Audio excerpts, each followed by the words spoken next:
Hello दोस्तों, बहुत बहुत स्वागत है आप सभी का आज के इस नए सेशन में। दोस्तों आज की क्लास में हम लोग फिर से देखेंगे केमिस्ट्री में इसके जस्ट पहले वाली जो क्लास हुई थी उसमें मैंने आपको किसके बारे में बताया था, addition reaction mean composition reaction के बारे में मैंने आप लोगों को बताया था। और आज की जो क्लास होने वाली है जस्ट उसी के आगे से, तो उस क्लास में हम लोगों ने क्या देखा था, उस क्लास में हम लोगों ने देखा था कंपोजिशन रिएक्शन के बारे में। तो आज उसी क्रम में आगे बढ़ते हुए हम लोग पढ़ेंगे डिकम्पोजिशन रिएक्शन के बारे में, मतलब वियोजन अभिक्रिया के बारे में या फिर अपघटन अभिक्रिया के बारे में। ठीक है, चलिए तो देखते हैं आज की जो हमारी क्लास है किसके बारे में है, वियोजन। ठीक है, वियोजन या अपघटन अभिक्रिया, वियोजन या अपघटन अभिक्रिया। ठीक है, क्लियर सब कुछ। चलिए और यहां पर देखेंगे तो जो हमारा वियोजन और अपघटन क्रिया मीन इसको हम क्या बोलते हैं, डीकंपोजिशन रिएक्शन। ठीक है, डीकंपोजिशन रिएक्शन। अब देखो ये डीकंपोजिशन नाम से पता चल रहा है कि डीकंपोज होती है, वहां पर कंपोजिशन रिएक्शन मतलब वहां कहीं ना कहीं चीजें आपकी जुड़ रही थी और यहाँ डी लग गया भाई सब। जहां डी लग जाता है इसका मतलब बात उल्टी हो जाती है, जैसे हिंदी में आ लग जाए, ठीक है, तो जैसे समान तो असमान, उसी तरीके से यहां भी होता है। कंपोज अगर डी लग जाता है तो बात गड़बड़ हो जाती है, मतलब उल्टे हो जाती है। तो सीधी सी बात है। अब यहां पर अगर इसकी डेफिनेशन बोले तो क्या हो जाएगा, वियोजन अभिक्रिया। तो आपको एक बात समझना है कि जो वियोजन अभिक्रिया है वो संयोजन अभिक्रिया या फिर योगात्मक अभिक्रिया का ठीक उल्टा होता है। वहां मैंने आपको क्या पढ़ाया था कि आपके एक मतलब दो या दो से ज्यादा अभिकारक, दो या दो से अधिक अभिकारक मिलकर के सिर्फ और सिर्फ एक प्रोडक्ट बनाते हैं। बात को समझना, यहां पर कितने भी हम रिएक्टेंट ले लें, चाहे जितने रिएक्टेंट ले लें, अगर हम एडिशन रिएक्शन के बारे में पढ़ रहे हैं मीन कंपोजिशन रिएक्शन के बारे में पढ़ रहे हैं तो सीधा सीधा बात क्या होगी, एक ही प्रोडक्ट बनेगा। लेकिन इसमें बात उल्टी हो जाती है, मतलब यहां पर आपका एक रिएक्टेंट रहता है, ध्यान से समझना बात को, एक रिएक्टेंट रहता है और आपके प्रोडक्ट जो है कई सारे बन जाते हैं। समझे बात को, प्रोडक्ट आपके कई सारे बन जाते हैं मीन एक अभिकारक कई सारे उत्पाद आपके बन जाते हैं। ऐसी अभिक्रियाओं को हम क्या बोलते हैं, वियोजन अभिक्रिया। देखो रट्टा मारने की कोई जरूरत नहीं है, ठीक है, रट्टा नहीं मारना, चीजों को समझना है। ठीक है, समझने वाली चीजें जो है लंबे दिन तक चलती है, रट के आप सिर्फ चीजों को क्षण भर के लिए अपने दिल को थोड़ा सा सुकून दिला पाओगे कि हाँ मैंने पढ़ लिया बस। ठीक है, तो पढ़ने का वो अंदाज आपका बिल्कुल गलत है। ठीक है, तो आपको मैं डेफिनेशन बताऊं तो क्या होगा, ऐसी अभिक्रिया है, ठीक है, ऐसी अभिक्रिया है जिनमें अभिकारक, ठीक है, जिनमें अभिकारक अपने अपने अवयवी तत्वों या छोटे छोटे यौगिकों में टूट जाता है। क्या होता है, टूट जाता है। तो ऐसी अभिक्रियाओं को हम क्या बोलते हैं, ऐसी अभिक्रियाओं को हम बोलते हैं वियोजन या अपघटन अभिक्रिया। समझे बात को, ऐसी अभिक्रियाएं जिनमें अभिकारक अपने अवयवी तत्वों या छोटे छोटे यौगिकों में टूट जाता है। मतलब अवयवी तत्वों का मतलब क्या है कि आपका वो जो रिएक्टेंट है, आपका जो अभिकारक है जिसको आप अभिक्रिया करवा रहे हो, वो आपका जिस भी तत्व से बना है वो सब अलग हो जाते हैं, टूट जाते हैं, या फिर वही आपका एक ही यौगिक छोटे छोटे दो तीन यौगिकों में टूट जाता है। तो ऐसी अभिक्रियाएं जो होती हैं उनको हम क्या बोलते हैं, वियोजन या अपघटन अभिक्रियाएं। समझे ना बातों को। चलो अब यहां पर देखिए, एग्जाम्पल के तौर पर मैंने आपको बता दिया था, क्या बताया, यहां पर आपका एक रिएक्टेंट होगा और आपके कई सारे प्रोडक्ट होंगे। रिएक्टेंट आपका सिर्फ क्या होगा दोस्तों, एक होगा और प्रोडक्ट आपके कई सारे हो जाएंगे। समझे ना बात को, आपके कई सारे प्रोडक्ट हो जाएंगे। ठीक है, मान लो जैसे यहां पर कोई आपका रिएक्टेंट ए है तो इससे आपका बी सी डी या फिर और कम या फिर और ज्यादा बन जाए। समझे बात को, तो इनको हम क्या बोलेंगे, वियोजन, क्योंकि ये इसी का हिस्सा होता है, टूट के अलग अलग ये हो जाते हैं। क्लियर है। चलो अब यहां पर एग्जांपल हम ले लें, मान लो एग्जांपल के तौर पर, ठीक है, एग्जांपल के तौर पर मान लो हम क्या करते हैं, कुछ नहीं करते भाई, सीधी सी बात है। यहां पर हम क्या करते हैं, CaCO3 ले लेते हैं। इसका नाम क्या है, कैल्शियम कार्बोनेट। क्या नाम है इसका दोस्तों, कैल्शियम कार्बोनेट। तो हम कैल्शियम कार्बोनेट को, ठीक है, कैल्शियम कार्बोनेट को क्या करते हैं, इसको हम गर्म करते हैं। समझे बात को, गर्म करते हैं मतलब इसको हम ऊष्मा देते हैं, ठीक है, क्या करते हैं, हीट करते हैं, ऊष्मा देते हैं। तो सीधी सी बात है, जब इसको ऊष्मा देते हैं, गर्म करते हैं, तो ये क्या होता है, CaO, और किस में टूट जाता है, CaO। तो ध्यान देखिए, CaO ऑक्सीजन के एक अणु यहां आया, तो अभी बचा क्या, CO2 तो बचा हुआ है ना, तो इसका मतलब यहां पर क्या हो जाएगा आपका CO2। अब यहां पर ध्यान से देखो, ध्यान से देखने वाली बात क्या है कि आपका कैल्शियम कार्बोनेट में ही CaO और CO2 छुपा हुआ था। छुपा हुआ का मतलब इन्हीं दोनों से मिलकर के भाई साहब आपका ये बना हुआ था कैल्शियम कार्बोनेट, और मैंने इसको गर्म किया तो भाई साहब कार्बन डाइऑक्साइड फुर्र होके निकल बसी, चल दी, और आपका सिर्फ क्या बचा, कैल्शियम ऑक्साइड बचा। ठीक है, क्या बचा दोस्तों, कैल्शियम ऑक्साइड। क्या बचा, कैल्शियम ऑक्साइड। समझ में आ रही बात है। और ये आपका क्या है, कार्बन डाइऑक्साइड है, ये बात तो आपको पता ही है। ठीक है, ये आपका क्या है, कार्बन डाइऑक्साइड है। क्लियर दोस्तों, आई थिंक आपको प्रॉब्लम नहीं होनी चाहिए, बिल्कुल जरा भी आपको प्रॉब्लम नहीं आनी चाहिए इन सब चीजों में। ठीक है, चलिए मेरा भाई आगे चलते हैं, और भी एग्जांपल ले लेते हैं हम, ठीक है ना, और भी एग्जांपल हम ले लेते हैं। इसको मैं इरेज कर रहा हूं, आप लोग इनको नोट कर लेना। ठीक है, चलो आगे बढ़ते हैं। ठीक है दोस्तों, आगे बढ़ते हैं। नेक्स्ट एग्जांपल ले लेते हैं। यहां पर हम लेते हैं पोटेशियम क्लोरेट, CaClO3। इसको जब गर्म करेंगे, ठीक है, ये गर्म करने का साइन होता है, जब इसको गर्म करेंगे तो आपका पोटेशियम क्लोराइड और ऑक्सीजन आपका अलग हो जाएगा। अब देखो पोटेशियम क्लोराइड, मैंने क्या बताया, पोटेशियम क्लोरेट को जब आप गर्म करोगे तो पोटेशियम क्लोराइड और ऑक्सीजन आपका निकल जाएगा।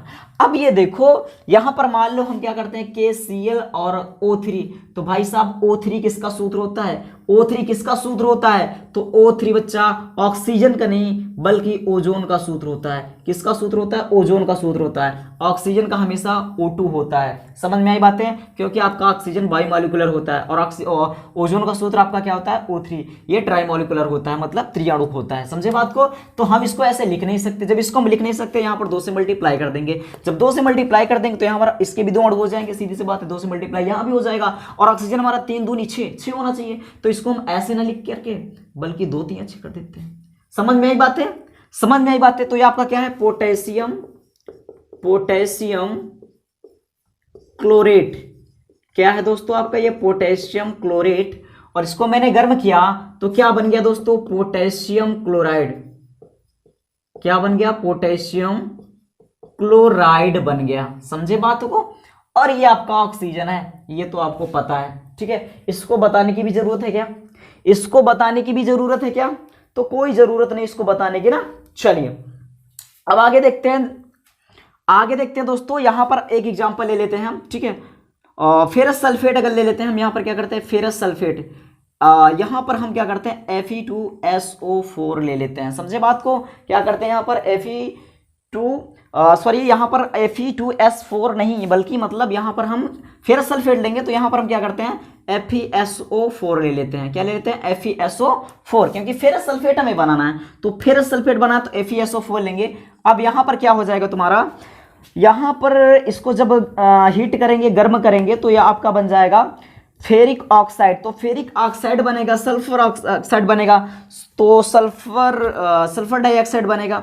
तो यहां पर देखिए आपकी बातें कैसे बनेंगी, यहां पर ध्यान से देखना, आपकी ये बातें कैसे बनेंगी। ठीक है, क्या बनने के चांसेस हैं इसके। ठीक है, तो यहां पर आप देखोगे कि अगर यहां पर हम Fe2O3 कर देते हैं तो हमारा सल्फर कितना बचता है, 1 बचता है, और ऑक्सीजन कितना, SO, और SO कुछ होता नहीं भाई, SO कुछ होता नहीं भाई। तो इसका मतलब यहां पर हम क्या करें, अगर यहां पर हम 2 से मल्टीप्लाई कर दे तो फेरस हमारा 2 हो जाएगा, सल्फर हमारा 2 हो जाएगा, और ऑक्सीजन कितना हो जाएगा, 2 चौको 8 हो जाएगा। तो यहां पर क्या करते हैं, यहां पर हमारा क्या हो जाएगा, यहां पर अब देखो हमारा सल्फर फेरस 2 हो गया, तो क्या हो जाएगा, Fe2O3 फेरिक ऑक्साइड बन गया। और उसके बाद आपका क्या बचा है, सल्फर 2 बचा है, और ऑक्सीजन कितना बचा है, ऑक्सीजन भाई साहब आपका कितना बचा हुआ है, 3 यहां पर आ गया, 3 यहां पर आ गया, मतलब 5 ऑक्सीजन बचा हुआ है। तो 2 सल्फर भी बचा हुआ है, SO5 तो कर नहीं सकते, SO5 तो कर नहीं सकते, तो क्या करेंगे, SO2 कर देंगे। SO2 कर दिया, बचा क्या, सल्फर बचा और 3 ऑक्सीजन बचा, तो क्या कर दो, इसको SO3 कर दो दोस्तों। क्या कर दोगे इसको, SO3 कर दोगे। बातें समझ में आ गई आप लोग को, क्लियर है, बातें आपको समझ में आ गई। तो आपने देखा ये आपका क्या है, ये आपका फेरस सल्फेट है, क्या है दोस्तों, फेरस सल्फेट है। और फेरस सल्फेट को जब हम लोगों ने गर्म किया तो आपका क्या बन गया, फेरिक ऑक्साइड। क्या बना दोस्तों, फेरिक ऑक्साइड बन गया। बातें समझ में आ रही है। और ये आपका सल्फर डाइऑक्साइड है और ये सल्फर ट्राइऑक्साइड है, क्योंकि जब 2 होता है तो वहां पर डाई लगता है, जब 3 होता है तो ट्राई लगता है, जब 4 होता है तो टेट्रा लगता है, जब 5 होता है तो पेंटा लगता है। लगता है कि नहीं लगता। उसके बाद 1 होता तो मोनो लगता है। ये बातें तो आपको भली भांति पता है। तो बातें समझ में आ गई होंगी आप लोगों को, क्लियर है ना, यहां तक तो आपको कोई डाउट नहीं होगा, आई होप, जहां तक है। चलो अब देखिए यहां पर, चलो आगे बढ़ते हैं। अब एक बात आपको समझनी यहां पर, उसको भी समझा दे रहे हैं आपको हम, उसको भी समझा दे रहे हैं आपको हम। देखिए जो वियोजन होता है या अपघटन होता है वो 2 तरीके से होता है, 2 तरीके से होता है। एक होता है दोस्तों आपका ऊष्मीय वियोजन, ठीक है, या फिर ऊष्मीय अपघटन, या फिर इसको हम क्या बोल सकते हैं, ऊष्मीय अपघटन। समझे बात को, इसको हम क्या बोलते हैं, विद्युत अपघटन या विद्युत वियोजन, विद्युत अपघटन या विद्युत वियोजन बोलते हैं। तो दोनों का मतलब वही हुआ दोस्तों, समझ में आई बातें। अब देखिए यहां पर क्या होता है, विद्युत वियोजन और ऊष्मीय वियोजन का मतलब क्या होता है। तो यहां पर आपको देखो समझना क्या है दोस्तों, कि जो ऊष्मीय वियोजन है, ऊष्मीय वियोजन का मतलब होता है कि जब किसी चीज को हम क्या करते हैं, गर्म करते हैं, तो जब गर्म करने के बाद वो अपने अणुओं में क्या होती है, टूट जाती है, तो उसको हम बोलते हैं ऊष्मीय वियोजन। जैसे कि मैंने अभी आपको एग्जांपल के तौर पर लिखा था, CaCO3 आपका क्या हुआ था, CaO + CO2, यही तो बना था ना, यही तो बना था। इसको हमने क्या किया था, गर्म किया था। तो ये वाला जो एग्जांपल होगा आपका किसमें, किसके अंतर्गत आएगा, ऊष्मीय वियोजन के अंतर्गत आएगा। क्लियर है बात है। अब यहां अगर हम बात करते हैं विद्युत वियोजन की, बात समझे, किसकी बात करते हैं, विद्युत वियोजन की।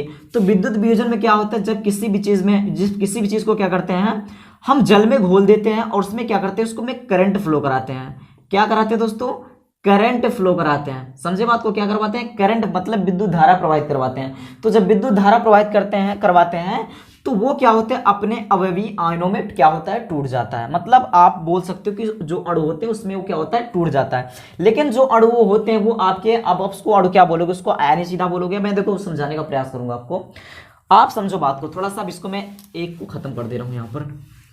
देखो जो ऊष्मीय वियोजन होता है, इसमें क्या होता है, आपके जो भी अणु टूटते हैं, ठीक है, जो भी आपके अणु टूटते हैं वो क्या होते हैं, उदासीन होते हैं। क्या होते हैं दोस्तों, उदासीन होते हैं।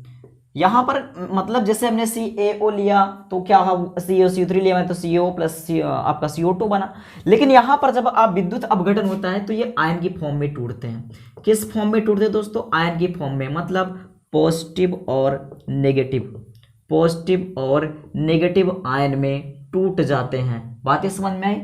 जैसे यहां पर हमने लिया NaCl, क्या लिया, NaCl, तो इसका जब विद्युत अपघटन करवाएंगे तो क्या होता है, ये Na++ Cl-, मतलब जो आपका सोडियम है वो प्लस में और जो क्लोरीन है माइनस में टूट जाता है। क्लियर हुई बातें। अभी क्यों टूटता है आपको मैंने क्लास दी है, विद्युत मतलब उसमें सहसंयोजी बंध और विद्युत संयोजी बंध मैंने सब पढ़ा है, उसको जाके आप क्लास को देख लीजिए, ठीक है। चलिए, और बाकी अगर कोई बात आपको समझ में नहीं आती तो वो भी बताना, ठीक है। क्योंकि आपका जो सोडियम होता है धनात्मक 1 इलेक्ट्रॉन त्यागने की प्रवृत्ति रखता है और क्लोरीन जो होता है आपका 1 इलेक्ट्रॉन ग्रहण करने की प्रवृत्ति रखता है, इसलिए क्या होता है, ये निगेटिव होता है। समझे बात को। अब थोड़ा सा मैं आपको एग्जांपल दे रहा हूं, देखिए बातों को, देखिए बातों को। अब देखिए जब कोई चीज, जब किसी चीज में करंट फ्लो कराया जाता है, समझो बात को, जब उसमें क्या किया जाता है, करंट फ्लो कराया जाता है तो अब वो चार्ज में मतलब टूट जाता है। और सबसे बड़ी बात क्या है कि विद्युत वियोजन में जल की आवश्यकता हमेशा पड़ती है, क्योंकि विद्युत वियोजन में क्या होता है कि उसको हम क्या करते हैं, जब जिस भी पदार्थ को लेंगे उसको क्या करते हैं, हम जल में मिला देते हैं। जब जल में मिला देते हैं तो वो अपने आयन फॉर्म में, मतलब आयन के रूप में क्या होता है, टूट जाता है, ब्रेक हो जाता है, टूट जाता है आयन के रूप में। जैसे मैंने लिया NaCl, तो NaCl आपका किस रूप में टूटा था, आपका Na+ और Cl- में टूटा था। आपने 3 इडियट मूवी देखी है ना, तो उसमें जब आमिर खान, उसका नाम क्या रहता है, जब नैना कॉलेज में जाता है, रेंचो, तो उसमें जब नया ना जाता तो उसको जब बोलते हैं ना कि रूम से बाहर निकल नहीं तो क्या कर देंगे, मूत्र विसर्जन कर देंगे। तो जब मूत्र विसर्जन कर, जब काउंटिंग करते हैं, गिनती गिनते हैं कि निकल नहीं तो दरवाजे के सामने मूत्र विसर्जन कर दिया जाएगा, तो नहीं निकलता है, फिर दिमाग लगाता है, जैसे काउंटिंग करते रहे 1 2 3 4 5 6 7 8 10 होने रहता है, वो क्या करता है चिमटा से लेकर के तार को लपेट करके बाहर कर देता है। और जैसे ही वो पेशाब करता है, भाई साहब समझो बात को, जैसे ही वो पेशाब करता है, अब क्या है मान लो ये चिमटा है, ठीक है, बात को समझिएगा, क्या है ये चिमटा है मान लो।